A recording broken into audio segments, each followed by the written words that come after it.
सपूतों के पार्थिव शरीर भेजे जा रहे हैं। और आप देखिए कि जो सरकार है, खासतौर पे प्रधानमंत्री जी, जिस तरह से उन्होंने युद्ध से पहले उन्होंने सर्वदलीय बैठक की, सभी दल के नेताओं को कॉन्फिडेंस में लिया, उसी तरह से आप देखिए सीज फायर पे कितना बवाल हुआ, बहुत सारे न्यूज चैनल ने तरह तरह के न्यूज किए। तो एक देश में एक विचित्र स्थिति बनी हुई है और देश के लोगों को कुछ भी नहीं पता चल रहा है कि आखिर हमारे बॉर्डर पे हो क्या रहा है। तो मुझे लगता है कि हमारी विपक्ष की मांग रही थी कि आप सर्वदलीय बैठक बुलाइए और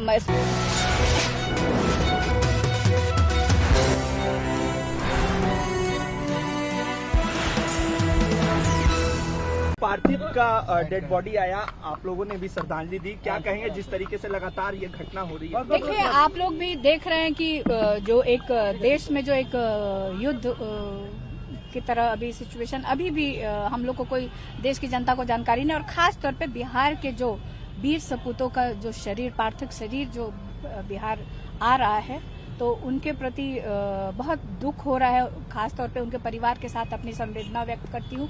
इस दुख की घड़ी में भगवान उनको साहस दे इस सहने का। और मुझे लगता है कि देखिए, सेना से थे तो सेना अपना उनको जो पुरस्कार देना होगा, जो उनको अपनी चीजें हैं वो तो देंगी ही देंगी। मेरी बिहार सरकार से मांग है कि उनके एक परिवार के सदस्य को योग्यता के आधार पे एक सरकारी नौकरी जरूर मिलना चाहिए, वो हमारी बिहार सरकार से मांग है। आप देखिए कि 8वीं या 9वीं हमारे वीर जवान का पार्थिव शरीर बिहार राज्य आया है, तो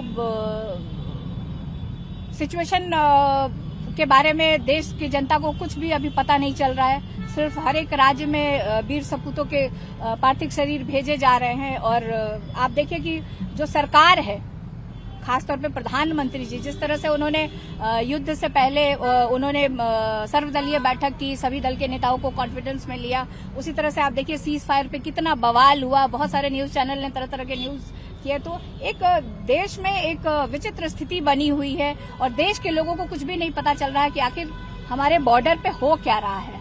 तो मुझे लगता है कि हमारी विपक्ष की मांग रही थी कि आप सर्वदलीय बैठक बुलाइए और स्पेशल सेशन करिए, कुछ करिए और हमें कॉन्फिडेंस में लीजिए और उसको जवाब दीजिए।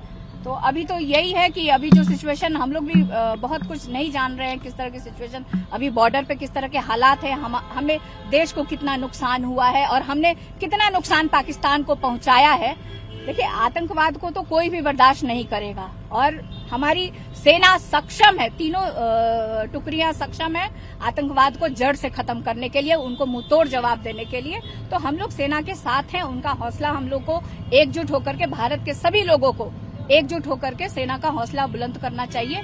और ये देखिए, अपनी परिवार का परवाह किए हुए हमारी सुरक्षा के लिए अपना जान गंवा रहे हैं। तो ऐसे वीर सपूतों को हम लोग को सम्मान देना चाहिए और खास तौर पे बिहार के जो सपूत हैं उनको बिहार सरकार के तरफ से भी उचित सम्मान देना चाहिए। निशा दी, आप भी पहुंची श्रद्धांजलि देने। इतिहास में पहली बार हुआ कि कहीं कोई शहीद का पार्थिव शरीर आया और मीडिया को बाहर रखा गया, कहीं से उनको देखिए मीडिया को बाहर रखना, ये क्यों बाहर रखा गया, किस बात की चिंता थी, किस बात का उनको डर सता रहा है, ये तो गलत है। और मीडिया आएगी तभी तो उस जवान को एक अलग तरह से सम्मान मिलेगा। पूरे बिहार की जनता देखेगी कि आखिर हमारे नवादा का एक नौजवान, 22 साल का नौजवान किस तरह से देश के लिए, हमारी सुरक्षा के लिए अपनी जान को, तो ये उचित नहीं था कहीं न कहीं से सरकार को ऐसा